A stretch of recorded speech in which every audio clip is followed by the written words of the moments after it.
Sharma, and I have secured All India rank 70 in UPSC CSE 2022 and this was my first attempt. So मुझे ये लगता है कि एक चीज़ बहुत ज़्यादा इम्पॉर्टेंट है हमारे जो एस्पिरेंट्स हैं, जैसे मैं भी लास्ट ईयर था, तो हमारी प्रिपरेशन में बहुत ज़्यादा लो पॉइंट्स आते हैं। काफ़ी बार होता है हम अपनी मेंटल हेल्थ जो है उसको थोड़ा सा डिसरिगार्ड कर देते हैं इस प्रिपरेशन में, है ना। सो मेरे साथ भी ऐसा हुआ था। सो उसके बारे में आज मैं थोड़ा सा शेयर करूँगा कि कैसे हम लोग उससे उभरें, कैसे हम लोग प्रोडक्टिविटी बनाए रखें, है ना, कैसे हम लोग अपने आवर्स को थोड़ा सा डिवाइड करें कि हमें ज़्यादा स्ट्रेस भी ना हो और हमारी जो प्रोडक्टिविटी है वो ऑप्टिमल भी रहे, है ना। सो इस बारे में क्योंकि मैं डॉक्टर भी हूँ तो मुझे लगता है कि इन सब चीज़ों के बारे में मुझे थोड़ा सा ज़्यादा शेयर करना चाहिए, थोड़ी सी ज़्यादा इस बारे में अवेयरनेस लानी चाहिए कि मेंटल हेल्थ के ऊपर हमारा क्या इम्पैक्ट रहता है यूपीएससी का और कैसे हम उसको इफेक्टिवली मैनेज करके यूपीएससी में बेटर परफॉर्म कर सकते हैं, है ना। सो आज का सेशन होगा how to face the lows in UPSC preparation session. So ये आज का हमारा सेशन रहेगा, है ना। सो इसके बारे में शुरू करने से पहले मैं थोड़ा सा अपना इंट्रोडक्शन दे देता हूँ। So I am Dr. Aditya Sharma. I have done my MBBS from Government Medical College and Hospital Chandigarh. So मैंने प्रीलिम्स जो दिया था अपनी इंटर्नशिप के टाइम ही दे दिया था। So मेरा फर्स्ट अटेम्प्ट ही था ये, है ना। So मैंने यूपीएससी का जो CAPF का एग्ज़ाम है वो 2 साल क्लियर करा है, 2021 में एंड 2022 में। So 2021 में ड्यू टू सम रीज़न मैं इंटरव्यू नहीं दे पाया था उसका। So 2022 का मेरा इंटरव्यू अभी 7 जुलाई को ही था। So इसलिए मैं दोनों इंटरव्यूज़ में किसी न किसी वजह से नहीं अटेंड कर पाया। So I have also been recommended as a doctor, as a captain in the army, and I have also been recommended as assistant commandant in the CRPF as a medical officer. So है ना, ये सब मेरे बारे में था। So इसके अलावा अब हम लोग स्टार्ट कर देते हैं अपना सेशन। तो सबसे पहले what is a low point. कई बंदे होते हैं जो कहते हैं कि यार बस आज पढ़ाई का मन नहीं है। So वो इतना लो पॉइंट नहीं है। जैसे मैं आपको बताता हूँ, लो पॉइंट मेरा पर्सनली आया था कोविड के टाइम पे। सो मैंने अपनी तैयारी शुरू कर दी थी 3rd ईयर में कॉलेज के। सो 3rd year, final year and middle of my internship, तो मेरी 2.5 साल की तैयारी रही है अलॉन्ग विद माई कॉलेज, है ना। सो क्योंकि ओवरऑल तैयारी जनरली यूपीएससी की ऐसे है, we all know that UPSC is a marathon. तो इसके अंदर हमें एक परसिस्टेंट एफर्ट रखना पड़ता है, हमें अपनी तैयारी को पूरा टाइम ऑन रखना पड़ता है। पूरे जितने भी 3-4 साल तैयारी के हैं, एक बैक ऑफ द माइंड एक जो चीज़ है वो नॉ करती रहती है कि यार यूपीएससी है, पेपर है ना। So that is all very natural. You have to understand that कि ये जो स्ट्रेस है, ये जो एंजाइटी है, ये सबको रहती है, पूरे प्रिपरेशन के टाइम रहती है। मैं तो कहूँगा अभी प्रिपरेशन के बाद भी अभी पूरी तरह से वो रिजल्ट के बाद उभरी नहीं है, अभी भी थोड़ी सी वो feeling back of the mind पे है, तो वो रहती ही है and that is very natural, है ना। सो लो पॉइंट जैसे मैं बता रहा हूँ, मेरा कोविड के टाइम आया था, है ना, 2020 में। So at that time I was in my final year. तो उस टाइम ऐसा था कि हमारे कॉलेज में तो हॉस्पिटल में वापस हमारी ड्यूटीज़ रिज्यूम हो गई थी। इंटर्नशिप में सेकंड वेव आई कोविड की, तो उस टाइम पे हमारे वर्किंग आवर्स भी बढ़ गए थे, डेली 12-12 घंटे के थे। तो उस टाइम पे एक तो लोनलीनेस हो जाती है, ऊपर से काम इतना है, ऊपर से पूरा माहौल कोविड के बारे में बना हुआ था कि हो ना जाए घर वालों को या हमें या किसी को भी। और प्लस उसके अलावा पढ़ने का टाइम इतना कम मिल रहा था, तो मुझे लग रहा था कि यार कहीं मेरा यूपीएससी वाला जो डिसीजन है वो गलत तो नहीं है। क्योंकि 3rd year is the year जब हम अपने कॉलेज में शिफ्ट करते हैं कि हम लोग अपनी एमडी की तैयारी स्टार्ट कर देते हैं, जो हमारे इंटर्नशिप के बाद एग्ज़ाम होता है। So I took the other path कि मैंने यूपीएससी की तैयारी स्टार्ट कर दी and I completely stop preparing for my MD exam. कि मैंने कहा कि नीट पीजी नहीं देना है, अब यूपीएससी में आए हैं तो यूपीएससी ही करेंगे। सो उस टाइम पे बीच में काफ़ी बार हमें अपने डिसीजन के ऊपर डाउट आता है, थोड़ा सा सेल्फ डाउट आता है कि क्या यार am I doing good enough, है ना, कि क्या मेरा पेपर निकल पाएगा, क्या मेरी तैयारी ऑन ट्रैक है। तो ये सारी चीज़ों का आइडिया उस टाइम पे नहीं लगता। सो वो मैं कहूँगा एक लो पॉइंट होता है जब हम बहुत ज़्यादा सेल्फ डाउट करते हैं खुद को, है ना, थोड़ी एंजाइटी में आ जाते हैं, है ना। सो इसलिए ये लो पॉइंट होता है। आपका 1 दिन पढ़ाई नहीं हुई, 2 दिन पढ़ाई नहीं हुई, वो लो पॉइंट नहीं है, that is a natural part of the process, ठीक है। फिर लो पॉइंट के अंदर क्या होता है, लो पॉइंट के अंदर होता है कि हमारी जो प्रोडक्टिविटी है बहुत ज़्यादा गिर जाती है, हमारा पढ़ने का मन नहीं करता। हम जब पढ़ते हैं तो हमें लगता है कि यार ये कहीं वर्थलेस तो नहीं है जो मैं सारी पढ़ाई कर रहा हूँ। सो है ना, ओवरऑल बहुत ज़्यादा हम लोग अपने ऊपर डाउट करते हैं, अपने तरीकों के ऊपर डाउट करते हैं। एक टेस्ट में नंबर कम आ जाते हैं तो हमें लगता है कि यार हमारी तो सारी तैयारी ही बहुत ज़्यादा वेस्ट है ना। सो ये लो पॉइंट के अंदर जो प्रोडक्टिविटी का डिक्रीज़ है एंड ओवरऑल जो हमारा मोरल गिर जाता है, ये होता है ना। सो उससे कोप अप कैसे किया जाए, तो बहुत तरीके हैं इससे कोप अप करने के लिए। कई मेरे लोगों से बात हुई, वो कहते हैं हम लोगों ने यार मेडिटेशन करते थे, उससे हमें काफ़ी क्लैरिटी ऑफ थॉट आता था, है ना। दूसरी चीज़ें मुझे लगता है मेरे लिए जो ज़्यादा वर्कआउट करी थी कि मैं अपने फैमिली वालों से, अपने मदर से, अपनी सिस्टर्स से, उनसे कॉन्स्टेंटली डिस्कस करता था, उनसे है ना बातचीत करता था कि ये मेरी तैयारी में चल रहा है ना। तो उससे थोड़ा सा मन हमारा हल्का हो जाता है, प्लस आगे से वो थोड़ा सा मोटिवेट कर देते हैं कि यू हैव द पोटेंशियल, आप बस इस अपॉर्चुनिटी को यूज़ करो, टाइम को यूज़ करो, जितना भी मिल रहा है उतने में जितना बेस्ट कर सकते हो आप करो। प्लस मैं अपने फ्रेंड्स से काफ़ी बात करता था। अब क्योंकि मैं मेडिकल प्रोफेशन से हूँ तो मेरे सारे फ्रेंड्स जो थे वो वर्चुअली नॉन यूपीएससी वाले ही थे। आई think that is another benefit that I could gain from that, is that कि कोई मुझे बहुत ज़्यादा पेस्टर नहीं कर रहा था कि क्या पढ़ रहा है, मैंने इतना पढ़ लिया है। सो आई थिंक आपको उस वाली जो कॉन्वर्जेसन है ना, उससे थोड़ा दूर रहना चाहिए, क्योंकि काफ़ी बार ऐसा होता है कि लोग कुछ भी बोल देते हैं कि हमने इतना पढ़ लिया, इतनी बार पढ़ लिया।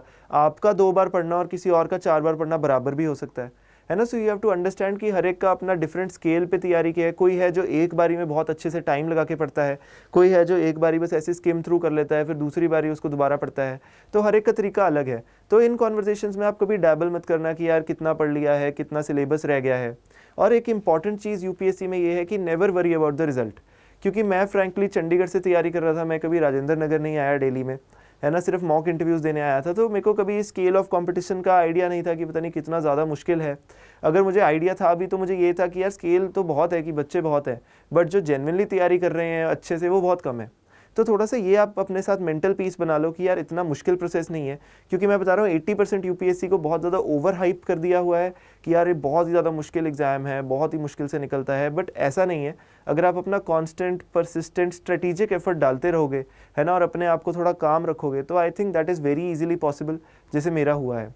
तो कभी भी अपने आप को अंडर एस्टिमेट नहीं करना, अपने आप को ओवर एस्टिमेट भी नहीं करना, बट एक जो मिनिमम अमाउंट ऑफ कॉन्फिडेंस है, minimum amount of self belief है, वो आपने अपने अंदर हमेशा एट ऑल पॉइंट्स रखना ही है ना। So how to increase productivity, is productivity affected? So मैं आपको बताता हूँ कि अगर मेरा डे 1 है ना, मेरा फिर डे 2 है, मेरा डे 3 है, अगर मैं सोचूं कि मैंने डेली यार अपना सिर्फ 6 घंटे पढ़ना ही है या 8 घंटे पढ़ना ही है। कई लोग कहते हैं हम डेली 10 से 12 घंटे पढ़ते हैं। तो मुझे लगता है कि 10 से 12 घंटे वाला तो प्रैक्टिकली पॉसिबल ही नहीं है। तो आपने कभी नहीं सोचना यार कि कोई बंदा बहुत ज़्यादा, इतना ज़्यादा पढ़ रहा है, उन्हीं लोगों का यूपीएससी निकलता है, ऐसा कुछ नहीं है। मैं जनरली क्या करता था कि मैं डेली घंटों के हिसाब से नहीं पढ़ता था। अब बेटर मेथड वाज कि मैं अपना 15 दिन का टारगेट रख लेता था कि यार 15 दिन के अंदर मैंने अपना जो एंशिएंट मिडिवल कल्चर है उसको मैंने रिवाइज करना है ना। तो फिर अब अगर मेरा डे 1 पे कोई काम आ गया मुझे ऐसा कि मैं नहीं पढ़ पाया हूँ, तो कोई बात नहीं, डे 2 पे थोड़ा एक्स्ट्रा एफर्ट डाल लेंगे, है ना। इससे क्या होता है कि जो हमारा गिल्ट है, जो हमारा बैकलॉग है ना, वो सबसे ज़्यादा बुरी चीज़ है। आपने 3 दिन आप न्यूज़पेपर नहीं पढ़ पाए किसी वजह से, चौथे दिन आपको इतना ज़्यादा गिल्ट होएगा न्यूज़पेपर पढ़ते हुए कि यार मेरे तो पिछले 3 दिन का रह गया, पता नहीं क्या जीवन में मिस हो गया है। बट ऐसी कोई बात नहीं है। So it is best to have macro targets. उस मैक्रो टारगेट्स के अंदर आप अपने माइक्रो टारगेट्स बनाओ, बिल्कुल सही बात है। The same follows in the actual UPSC mains exam as well. लोग कहते हैं कि यार हमने तो हर आंसर को आपने 7 मिनट देने हैं, है ना, ऐसे नंबर्स आते हैं, इतने मिनट हर आंसर को देने हैं। ऐसा नहीं होता। किसी आंसर को वहाँ पे 10 मिनट दिए जाते हैं, किसी आंसर को 3 से 5 मिनट दिए जाते हैं। सो वो वेरी करता है। अगर बंदा बोल दे कि यार मुझे तो फर्स्ट आंसर में ही 10 मिनट लग गए, यार मेरा पेपर तो खत्म नहीं होएगा, आधी बैटल वो वहीं लूज कर चुका है। So you have to have that confidence कि ऐसा कुछ नहीं है यार, I will be able to manage that, ठीक है। सो अपना मैक्रो टारगेट्स बनाओ 15-15 दिन के। कई बार होता था यार 15 दिन में भी टारगेट खत्म नहीं हुआ, तो भी मैं रिलैक्स रहता था कि देखो यार मैं अच्छे से तैयारी कर रहा हूँ, कोई बात नहीं, 15 के बाई चांस 20 दिन हो गए, है ना। बट तो इसलिए ये सब बातें हैं, है ना। आप अपने दोस्तों से इंटरेक्ट करो, but you have to remember कि जैसे अगर आप शाम को चाय पे ब्रेक ले रहे हो और अपने दोस्तों के साथ जा रहे हो, तो ये जो स्ट्रेस वाला पार्ट है, it has to be coupled a little with your discipline, कि यार मैंने 30 मिनट्स के अंदर अंदर सारी अच्छे से बातचीत करके मैंने अपना वापस तैयारी में आ जाना है। And you don't have to care about कि अदर लोग क्या पढ़ रहे हैं, इतना ज़्यादा मटीरियल है, क्या होगा। You just have to stay confident कि मैंने यार ये 2-3 चीज़ें ही पढ़नी है और इन 2-3 चीज़ों के अपने नोट्स बना लेने और इन 2-3 चीज़ों के बेस पे ही मैं पेपर लिखने जाऊँगा। क्योंकि पेपर का पैटर्न इज सच अब आजकल स्पेशली कि जो रोट लर्निंग वाला पार्ट है, they have virtually eliminated that prelims में एटलीस्ट, है ना। कि नाउ अब ऐसा नहीं है कि सिर्फ फंडामेंटल राइट का क्वेश्चन आ जाएगा, ऐसा नहीं है। अब वो पता नहीं कोई घुमा के क्वेश्चन डालेंगे जिसके अंदर आपको बहुत ज़्यादा सोचना पड़ेगा। और आप उस क्वेश्चन को सोचोगे कैसे? जब आपका क्लैरिटी ऑफ थॉट रहेगा। और क्लैरिटी ऑफ थॉट कैसे रहेगा? जब आप काम रहोगे और आपके अंदर स्ट्रेस नहीं है। तो बेसिकली अब यूपीएससी का prelim is more of a thing कि जिसका स्ट्रेस कम है। मैंने काफ़ी सिलेक्टेड कैंडिडेट से भी बात करी थी, कोई रैंक इंप्रूवमेंट के लिए दे रहा है, कोई इंटरव्यू दे के जा रहा है। तो अगर रिजल्ट हमारा इस साल 23 को आया है तो 28 को फिर से प्रीलिम है, तो 5 दिन बाद ही प्रीलिम है ना। तो जनरली हर साल ऐसा ही होता है कि हफ्ता मिलता है। तो ऐसा कैसे है कि इंटरव्यू के टाइम मैं आपको I can personally assure you कि पढ़ने का टाइम नहीं मिलता है कि दोबारा प्री का पढ़ लें। इंटरव्यू की ही पढ़ाई खत्म नहीं होती है और आपका यूपीएससी इंटरव्यू जैसी चीज़ सामने है तो आप प्री का पढ़ ही नहीं सकते हो। तो उस टाइम पे अगेन बहुत ज़्यादा स्ट्रेस हो जाता है। सो इसलिए मैं बता रहा हूँ कि वो काफ़ी लोग मुझे बताते हैं कि यार हम बस खुले मन से पेपर लिखने चले गए थे कि यार कोई बात नहीं, देखा जाएगा, and they scored really great marks. Forest की भी कट ऑफ उनकी क्लियर हो गई। So it is all about how you maintain your composure in the exam hall as well as during the course of your preparation. तो काम रहना है, patient रहना है ना, एंजाइटी नहीं करनी है। You have to understand that this is a long process, तो उसको उस हिसाब से ही हमने लेके आगे चलना है, ठीक है।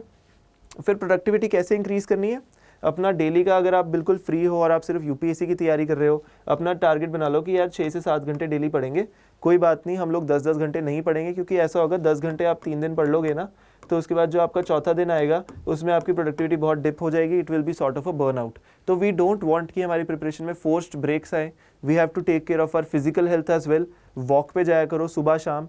मैं पर्सनली चला जाता था वॉक पे कई बार, कि थोड़ा बेटर लगता है। खाने का थोड़ा ध्यान रखो। आई अंडरस्टैंड जो लोग बाहर रह रहे हैं, कई बार खाना अनहेल्दी होता है, नहीं सूट करता है। ट्राई करो कि कुछ और आप थोड़ा हेल्दियर खाना खा लो, कि ब्रेड खा लिया, सैलेड खा लिया, बाकी का मील जो है वो आपने अपना टिफ़िन खा लिया, वैसे कर लो। हैव अ लाइट स्टमक अपनी तैयारी के टाइम पे। On the day of the exam खा के ज़रूर जाना। Have a shake, have a cold coffee, साथ में कुछ लाइट सा खाओ और अपना पेपर देने चले जाओ, है ना। सो ये सब चीज़ें जो हैं माइक्रो लेवल पे, इनका भी ध्यान रखना पड़ेगा हमें अपनी डेली रूटीन में। अपार्ट फ्रॉम दैट, जो ओवरऑल यूपीएससी का स्ट्रेस है दिमाग में, उसे रहने दो, कोई बात नहीं, इट विल बी देयर, है ना। And that stress should be positive, it should fuel you forward, है ना, कि यार मेरे को ये वाले स्ट्रेस से मेरी परफॉर्मेंस कई बार इन्हांस भी हो जाती है।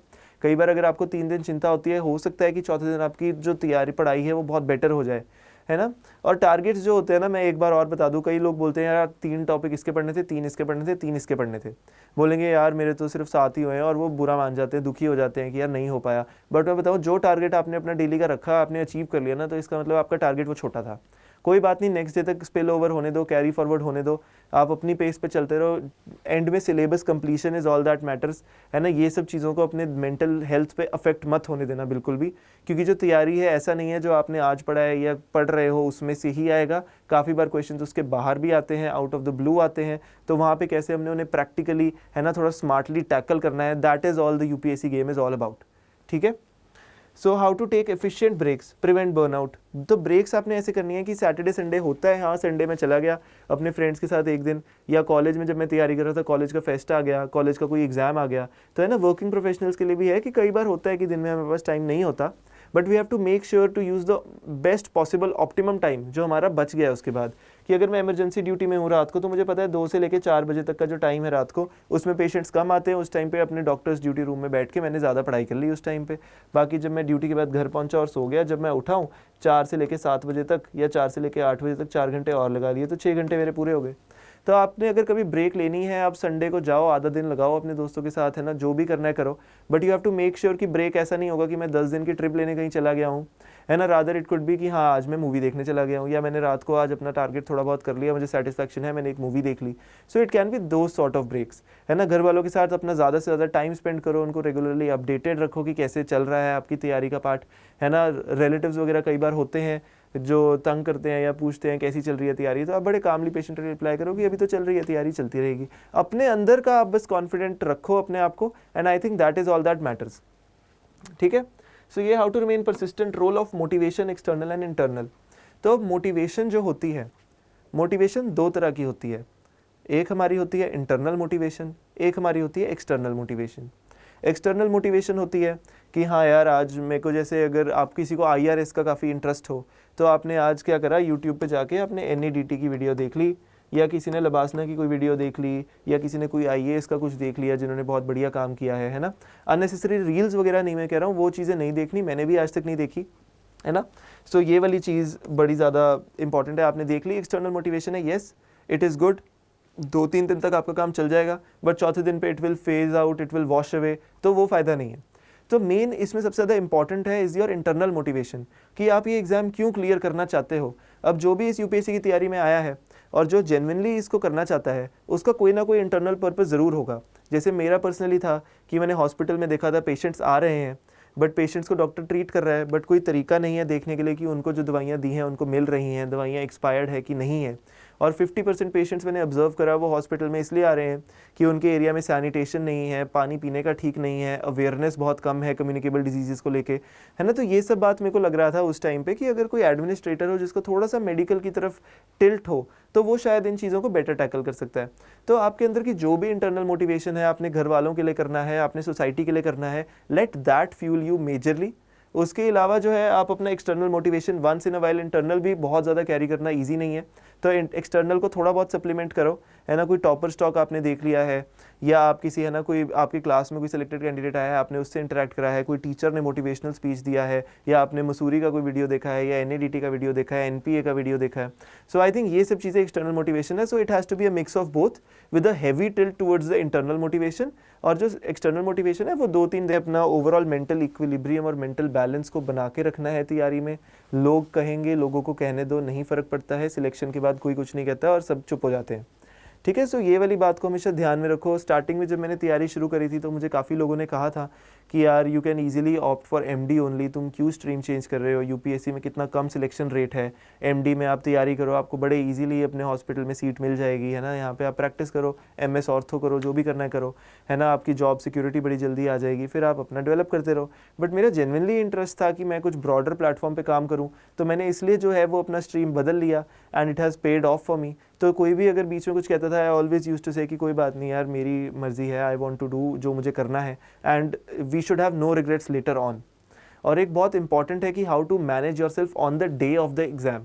तो डे ऑफ द एग्जाम पे मैं एक नथिंग टू लूज एटीट्यूड के साथ जाता था कि कोई बात नहीं यार, अगर मेरे को नहीं आता तो कोई बात नहीं, किसी को भी नहीं आता होगा, है ना। और दूसरी बात ये थी कि मैं बहुत ही ज़्यादा ये बात को विश्वास रखता हूँ कि अगर पेपर मुश्किल है तो सबके लिए है। तो अगर मेरे पहले एग्जाम में पहली बार पेयर्स वाले क्वेश्चन आए थे तो मेरे पहले चारों क्वेश्चन वही थे, तो उस टाइम पे मेरे को बड़ा एकदम से लगा कि यार ये क्या पेपर आ गया रैंडम सा, बट फिर मेरे को लगा कि सबके लिए ऐसा। तो मैं अल्टीमेटली पेपर में सारे 100 में से 100 क्वेश्चन करके आया हूँ प्रीलिम में, कि कोई बात नहीं, रिस्क ले रहा था मैं, I wanted to give myself a chance, है ना। तो उस टाइम पे थोड़ा अग्रेसिव इंटेंट से पेपर स्टार्ट करना चाहिए कि, है ना, कोई बात नहीं, देखी जाएगी यार, मैंने तो पेपर अपनी तरफ से बेस्ट करना है। दूसरी बात, कभी मार्क्स की चिंता नहीं करनी, कभी रिजल्ट की चिंता नहीं करनी, मेरा पेपर क्लियर होगा कि नहीं होगा। ऑलवेज चिंता करनी है कि मैंने अपना बेस्ट देना है, मैंने अपने पिछले दिन से बेटर परफॉर्म करना है, मैंने बस कोई सिली मिस्टेक नहीं करनी कि क्वेश्चन के अंदर मैंने नॉट नहीं पढ़ा है ना। तो ये सब कब आएगा, आप अपने अंदर इतना विश्वास रख के जाओ कि कोई बात नहीं, पेपर अगर अनप्रेडिक्टेबल है, अजीब सा आ गया है, कोई बात नहीं, बस मैं सिली मिस्टेक्स नहीं करूंगा और मैं अपना क्लियर माइंड लगा के क्वेश्चंस को अटेम्प्ट करूंगा। मैंने खुद देखा काफ़ी वेग से क्वेश्चंस आए हुए थे मेरे वाले पेपर में कि बीडी कीनिया में रेफ्यूजीज आए हैं, ऐसे वैसे, तो वो क्वेश्चन नहीं पढ़े हुए थे, बट मैंने उनको जब 2-3 बार क्वेश्चन को मैंने वहाँ पर पढ़ा और ट्राई करा सॉल्व करने का, तो वो सॉल्व हो गया और आंसर मेरा करेक्ट निकला। तो इसलिए you have to give yourself that chance, और अच्छे से आपको पेपर अपना अटेम्प्ट करना है। On the day of the exam, mains का पेपर है, स्टार्ट अग्रेसिवली, स्टार्टिंग का आधा घंटा बहुत ज़्यादा तेज़ लिखो ताकि लास्ट का जो आधा घंटा है उसमें अनड्यू प्रेशर ना आए। पेपर में कहीं आपका टाइम ओवरशूट हो रहा है किसी सेक्शन में, कोई बात नहीं, we will make up for that in some other section, तो let it fuel yourself. जैसे अब मैं आपको बताऊं कि जब प्रीलिम का पेपर था तो उससे पहले विजन का अभ्यास होता है, तो मैंने अभ्यास दिया था, तो मेरा पहला टेस्ट दिया तो उसमें I could only get 50 marks, है ना। तो मेरे को था यार इतनी तैयारी करने के बाद भी पहले पेपर में 50 मार्क्स ही आए हैं, है ना। सो थोड़ा सा स्ट्रेस तो हो गया था कि यार इज़ इट ऑल वर्थलेस, कि अब तो पेपर आ ही गया 1 महीने में, तो अब मैं क्या करूँगा। So it could have gone in 2 ways, या तो, है ना, मैं बिल्कुल ही सोचता यार इस साल का अटेम्प्ट क्यों वेस्ट करना, रहने ही देते हैं, अगले साल का पेपर देते हैं, अभी तो इंटर्नशिप ही चल रही है, कोई बात नहीं, उसके बाद 1 साल और तैयारी करेंगे। या दूसरा हो सकता था कि मैं बोलूँ कोई बात नहीं, I will try to improve in the next exam, है ना, I will try to work on it, है ना, और देखी जाएगी जो भी होती है जैसा भी। तो I chose the second path. मैंने कहा कोई बात नहीं यार, अगले पेपर के अंदर जो छोटी मोटी गलतियां हैं उनको इम्प्रूव करेंगे, सिली मिस्टेक्स नहीं करेंगे। फर्स्ट पेपर से पहले मैं सो के नहीं गया, आधा घंटा सोया था, तो मेरे को लगा था कि यार ये सब फैक्टर्स हैं जो कंट्रीब्यूट कर सकते हैं। सेकंड पेपर 2 हफ्ते बाद था, मैंने 2 हफ्ते अपना अच्छे से रिवीजन करी, पेपर से 1 दिन पहले मैं रात को 8 घंटे सो के गया, एंड सेकेंड अभ्यास में आई गॉट 100। सिमिलरली थर्ड अभ्यास में आई गॉट 95। तो ऐसे करके मेरा ओवरऑल जो थी वो तैयारी चल रही थी। मेरे को कभी स्ट्रेस हुआ बीच में ज़रूर, but I try to overcome it कि कोई बात नहीं यार, देखा जाएगा। थोड़ा कॉन्फिडेंस मेरे अंदर था कि यार एक ना एक दिन तो मैं यूपीएससी निकाल लूँगा। तो आप भी अपने अंदर ये बेसलाइन कॉन्फिडेंस रखो। If your preparation is genuine, if you are giving in the hours, then the result will be there. ठीक है, so that is all I would want to say about the mental health. बस just take care of yourself, physical health, mental health, दोस्तों से बात करो, family से बात करो, है ना, that is very imperative. Competition को कभी अंडरमाइन नहीं करना और ओवरमाइन नहीं करना कि बहुत ज़्यादा कंपटीशन है, हमारा कैसे होएगा, पर सिर्फ उतने ही बंदे रहे हैं। So you have to just stay confident and believe in yourself, ठीक है। Thank you so much everyone and all the best.